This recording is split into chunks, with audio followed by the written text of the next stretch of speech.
दोस्तों नमस्ते। भगवान विष्णु के आदेशानुसार प्रहलाद ने चिरकाल तक राज्य शासन किया और इसके बाद अपने पुत्र विरोचन को गद्दी पर बिठाकर वो विष्णु भक्ति से प्रेरित होकर जंगलों में चला गया। विरोचन के बाद उसका पुत्र बलि गद्दी पर बैठा। क्षीरसागर के मंथन के समय उच्चश्रवा नामक जो घोड़ा पैदा हुआ था, उस पर बलि ने अधिकार कर लिया। राक्षसों के शिल्पी मय ने उसके लिए थल, जल व गगन में विचरण कर सकने वाला वाहन बना कर दिया। अमृत की प्राप्ति में राक्षसों के साथ जो अन्याय हुआ, उसका बदला लेने के विचार से बलि देवताओं के साथ लड़ने को तैयार हो गया। देवताओं ने अमृत का सेवन किया था, इसलिए बड़े ही उत्साह के साथ उन्होंने राक्षसों का सामना किया। बलि ने इंद्र के साथ भयंकर युद्ध किया। उस संग्राम में राक्षस बुरी तरह हार गए। राक्षसों के गुरु शुक्राचार्य ने मृत संजीवनी विद्या के द्वारा मृत राक्षसों को पुनः जीवित कर दिया। देवताओं से मुंह की खाने के बाद बलि ने बड़े लगन से राक्षसों को फिर से संगठित किया तथा देवताओं को हराकर अपने राज्य का विस्तार किया। सारे भूमंडल पर अधिकार करके बड़ी दक्षता के साथ राज्य करते हुए बलि चक्रवर्ती कहलाया। शुक्राचार्य ने उसके द्वारा 100 अश्वमेध यज्ञ कराए। इसके बाद बलि ने स्वर्ग पर आक्रमण कर दिया। उसके हमले से घबराकर स्वर्ग के निवासी देवता जंगलों में भाग गए। दिक्पाल भी बलि चक्रवर्ती की अधीनता को स्वीकार करके उसके आदेशों का पालन करने लगे। स्वर्ग, मर्त्य व पाताल लोकों पर चक्रवर्ती बलि न्याय और धर्मपूर्वक शासन करने लगा। उस समय इंद्र की माता अदिति अपने पति कश्यप से बोली, हमारी संतान बने देवता तथा शची व इंद्र जंगलों में असह्य यातनाएं झेल रहे हैं। उन्हें पुनः स्वर्ग पाने का कोई उपाय हो तो बतला दीजिए। इस पर कश्यप ने कहा कि तुम विष्णु के प्रति भक्तिपूर्वक व्रत का आचरण करो। अदिति ने कश्यप के उपदेशानुसार विष्णु के प्रति आराधना करके उनको प्रसन्न किया। विष्णु ने बताया कि मैं तुम्हारे गर्भ से जन्म धारण करके देवताओं को फिर से स्वर्ग वापस दिलाऊंगा। इस प्रकार विष्णु ने अदिति व कश्यप के यहाँ बौने शिशु के रूप में जन्म धारण करके दशावतारों में से 5वां वामनावतार लिया। वामन ने उपनयन के बाद वैदिक विद्याएं समाप्त कर ली और इंद्र के छोटे भाई तथा अदिति के प्यारे पुत्र के रूप में पलने लगे। उस समय बलि चक्रवर्ती नर्मदा नदी के तट पर शुक्राचार्य के नेतृत्व में विश्वजित यज्ञ प्रारंभ करके अपार दान दे रहा था। वामन ने जनेऊ, हिरण का चर्म व कमंडलू धारण किया, छाता हाथ में लेकर खड़ाऊ पहन लिया और मूर्तिभूत ब्रह्म तेज के साथ बलि चक्रवर्ती के पास चल पड़े। छोटे छोटे डग भरने वाले वामन को देख यज्ञशाला में एकत्रित सभी लोग प्रसन्न हो उठे। वामन ने बलि चक्रवर्ती के समीप जाकर जय जयकार किया। वामन को देखते ही बलि के मन में अपूर्व आनंद हुआ। उसने पूछा, अरे मुन्ने, तुम तो अभी शिशु के अवतार में ही हो, तुम कौन हो? एक नए ब्रह्मचारी के रूप में कहाँ चल पड़े? मैं तुमसे ही मिलने आया हूँ। मैं अपना परिचय क्या दूं? सब लोग मेरे ही हैं, फिर भी इस वक्त मैं अकेला हूँ। वैसे मैं संपदा रखता हूँ, पर इस समय एक याचक हूँ। तुम्हारे दादा परदादा महान वीर थे। तुम्हारे शौर्य और पराक्रम दिगंत तक व्याप्त हैं। शश वामन ने कहा। इस पर बलि चक्रवर्ती हंसते हुए बोला, आपकी बातें तो कुछ विचित्र मालूम होती हैं। आप शौर्य और पराक्रम की चर्चा कर रहे हैं, युद्ध करने की प्रेरणा तो नहीं देंगे ना?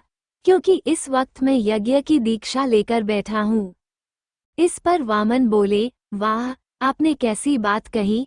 महान बल पराक्रमी बने आपके सामने बौना बने हुए मेरी गिनती ही क्या है।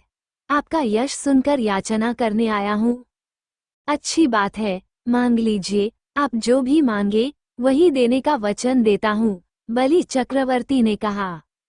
इस पर शुक्राचार्य ने बलि को बुलाकर समझाया, ये वामन साक्षात विष्णु हैं, तुम्हें धोखा देकर तुम्हारा सर्वस्व लूटने के लिए आए हुए हैं। तुम उन्हें किसी प्रकार का दान मत दो। बलि चक्रवर्ती ने कहा, विष्णु जैसे महान व्यक्ति मेरे सामने याचक बनकर हाथ फैलाते हैं, तो मेरे हाथों द्वारा कोई दान देना मेरे लिए भाग्य की ही बात मानी जाएगी।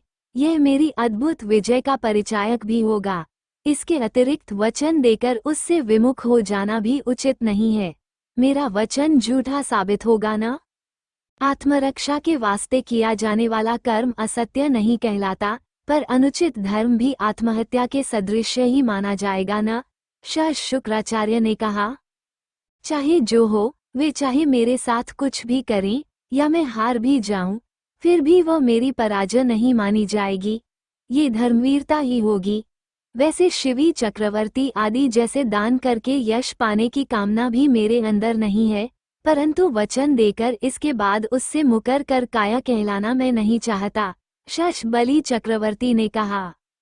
इस पर शुक्राचार्य क्रोध में आ गए और शाप देने के स्वर में बोले, तुम्हारे गुरु के नाते मैंने तुम्हारे हित के लिए जो बातें कही, उन्हें तुम धिक्कार रहे हो। याद रखो, तुम अपने राज्य तथा सर्वस्व से हाथ धो बैठोगे। बलि चक्रवर्ती ने विनयपूर्वक कहा, गुरुदेव, आप नाहक अपयश के शिकार हो गए।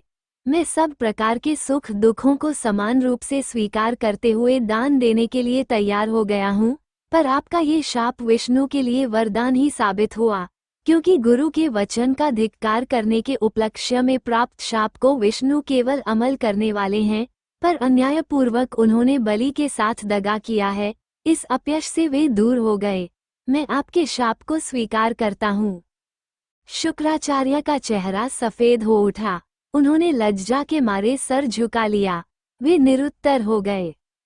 इसके बाद बलि वामन के पास जाने लगे। तब शुक्राचार्य ने कहा, हे दानवराज, यह विनाश केवल तुम्हारे लिए ही नहीं, बल्कि समस्त दानव वंश का है और हम सब के लिए अपमान की बात है। शुक्राचार्य ने चेतावनी दी। यही नहीं, बल्कि एक दानव ने न्यायपूर्ण शासन किया है, धर्म का पालन किया है और विष्णु को भिक्षा दी है। इस प्रकार समस्त दानव वंश के लिए यश का भी तो कारण बन सकता है। बलि यूं कहकर वामन के पास पहुँचे। इसके बाद बलि चक्रवर्ती की पत्नी विंध्यावली स्वर्ण कलश में जल ले आई। स्वर्ण थाल में वामन के चरण धोए। उस जल को बलि ने अपने सर पर छिड़क लिया। तब बोले, हे वामन रूपधारी, आप जैसे महान व्यक्ति का मेरे पास दान के लिए पहुंचना मेरे पूर्व जन्म के पुण्यों का फल है। आप जो कुछ चाहते हैं मांग लीजिए। रत्न, स्वर्ण, महल, सुंदरियां, शस्य क्षेत्र, साम्राज्य, सर्वस्व, यहाँ तक कि मेरा शरीर भी आपके वास्ते प्रस्तुत है। महाबली, तुमने जो कुछ देना चाहा, उनको लेकर मैं क्या करूँगा? मैं तो हिरण का चर्म बिछाए ब्रह्मनिष्ठा करना चाहता हूँ। इस वास्ते मेरे लिए 3 कदम की जगह पर्याप्त है। ये 3 कदम तुम्हारे दिगंतों तक फैले साम्राज्य में अत्यंत अल्प मात्र हैं, फिर भी मेरे लिए ये तीनों लोकों के बराबर है। वामन ने कहा, वे 3 कदम ही ले लो। यूं कहकर बलि ने अपने जल कलश के जल लुढ़काकर दान करना चाहा, पर उसमें से जल न निकला। शुक्राचार्य ने सूक्ष्म रूप में जल कलश की सूंड में छिपे रहकर जल को गिरने से रोक रखा था। इस पर वामन ने दाब का तिनका निकालकर जल कलश की सूंड में घुसेड़ दिया। शुक्राचार्य अपनी एक आंख खोकर काना बन गया। इस पर वह हट गया। तब जलधारा बलि चक्रवर्ती के हाथों से निकलकर वामन की अंजुलि में गिर गई। दान विधि के समाप्त होते ही बलि चक्रवर्ती ने कहा, अब आप द्वारा अपने चरणों से मापकर 3 कदम जमीन प्राप्त करना ही शेष रह गया है। वामन ने झट इधर उधर घूमकर विश्वरूप धारण किया। लंबे, चौड़े एवं ऊंचाई के साथ नीचे, मध्य व ऊपर माने जाने वाले तीनों लोकों पर व्याप्त हो गए। एक जग से उन्होंने सारी पृथ्वी को माप लिया। त्रिविक्रम विष्णु के चरण की छाया में सारे भूतल पर पल भर के लिए गहन अंधकार छा गया। इसके बाद आकाश को माप लिया। उस वक्त सूर्य, चंद्र, नक्षत्र मंडल आदि उनके चरण से चिपके हुए रेणुओं की भांति दिखाई दिए।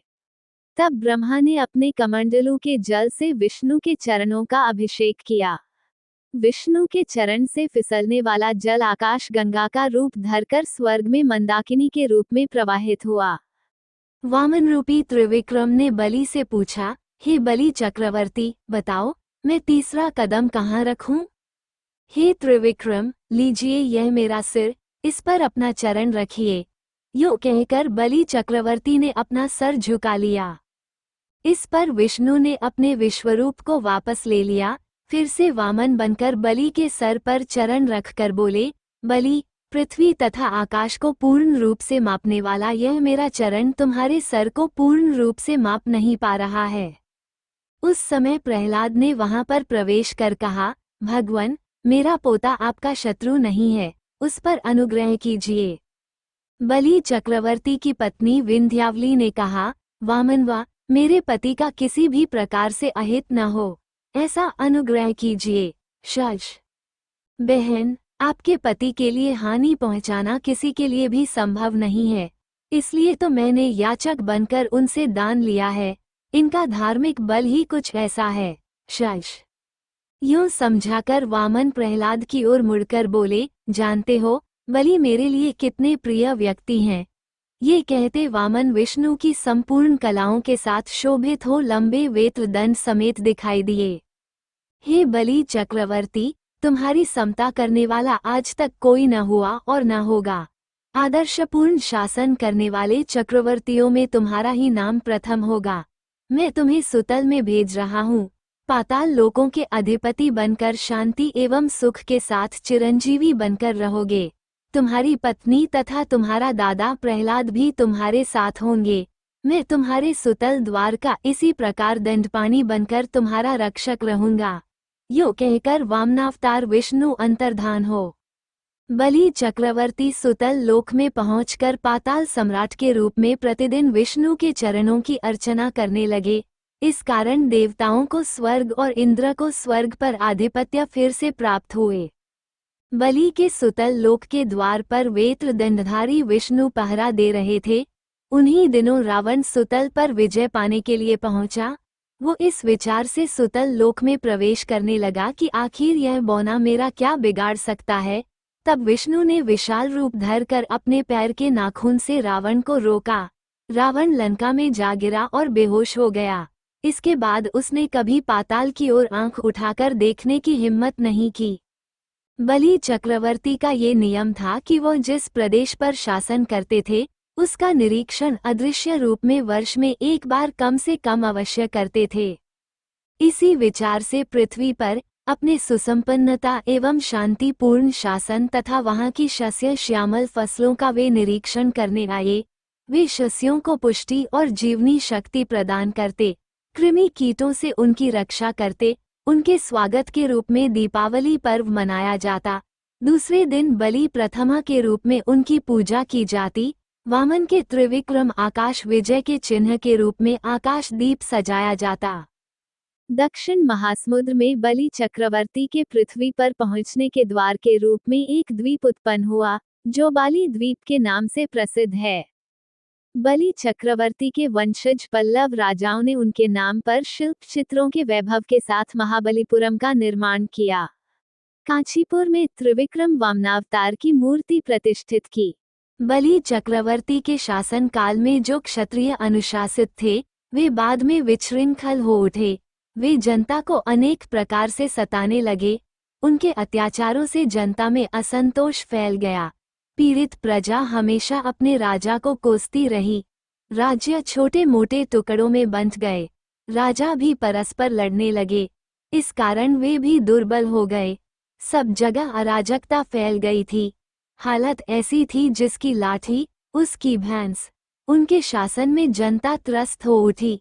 उस हालत में भगवान विष्णु ने दशावतारों में से छठा परशुराम का अवतार धारण किया।